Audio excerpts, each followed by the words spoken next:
Hello बच्चों, आज मैं आपके लिए क्लास 7th और 8th की वर्कशीट नंबर G13 यानी कि G13 लेके आई हूँ। जेनरिक वर्कशीट 13, ठीक है, जो कि हिंदी की वर्कशीट है बच्चों, और ये 20 तारीख की वर्कशीट है।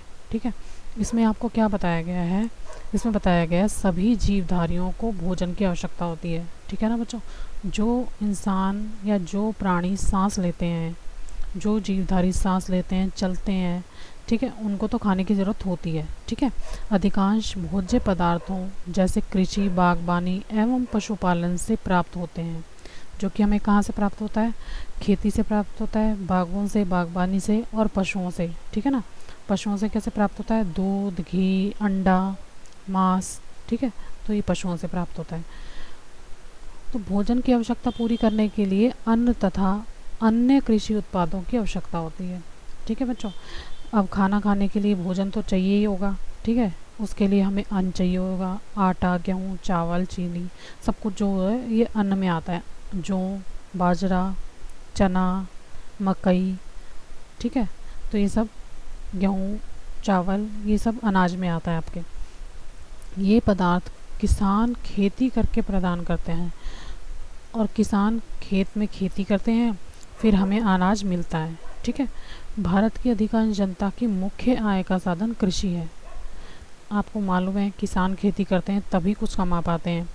ठीक है ना, किसानों की आय का साधन ही कृषि है। जो अनाज उनके पास उपलब्ध होता है उसे वो मार्केट में बेचकर, बाज़ार में बेचकर, उससे ही उनकी आय प्राप्त होती है।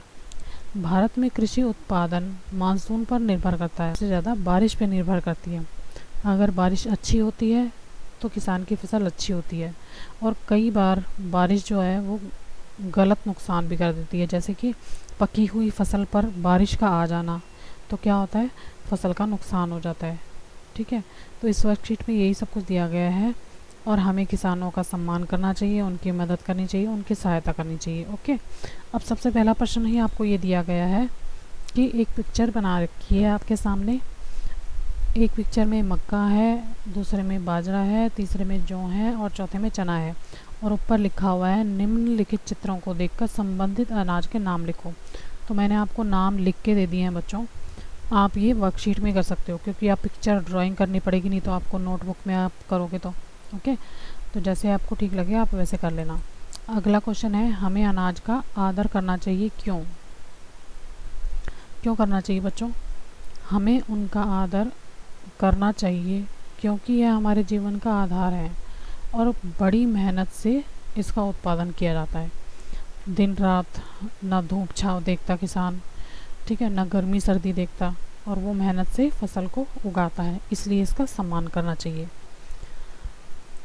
अगला प्रश्न है, कृषि में बारिश का महत्व होता है, तर्क सहित अपनी राय लिखिए।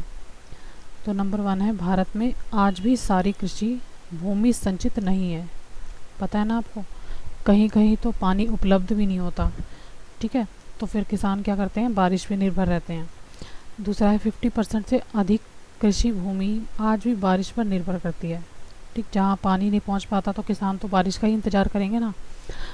तीसरा है, अगर बारिश होती है तो ही फसल अच्छी होती है, अन्यथा उत्पादन कम होता है। ठीक है बच्चों, बारिश नहीं होगी तो फसल भी अच्छी नहीं होगी। तो इस वर्कशीट का अगला क्वेश्चन है, क्या हम शहरों में खेती कर सकते हैं? कैसे?